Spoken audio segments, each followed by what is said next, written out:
Kitu ambacho waga najutia katika swala la uwekezaji ni kupuuzia hisa za CRDB Bank, kwa maana mara ya kwanza nataka niwekeze kwenye hisa za CRDB Bank, nimejichunguza zilikuwa kwenye shilingi chini ya 700 miaka tu michache iliyopita, lakini wakati hiyo nilipuuzia.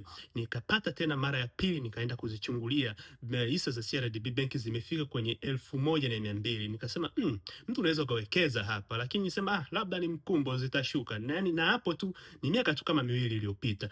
Kwa mara nyingine nimekuja leo nimegundua benki ya CRDB hisa zake zinakaribia kufika shilingi 3000. My God.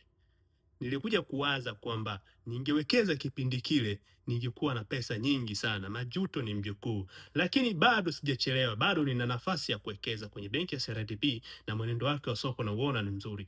Hebu niambie wewe, mara ya kwanza umegundua benki ya CRDB ilikuwa kwenye hisa ya shilingi ngapi? Na wewe pia kama umechelewa kama mimi, na wewe bado hujachelewa, bado una nafasi ya kuwekeza. Hebu tujaribu kuwekeza kwenye CRDB Bank, maana hisa zake ni za moto, uchumi wake unaendelea kukua.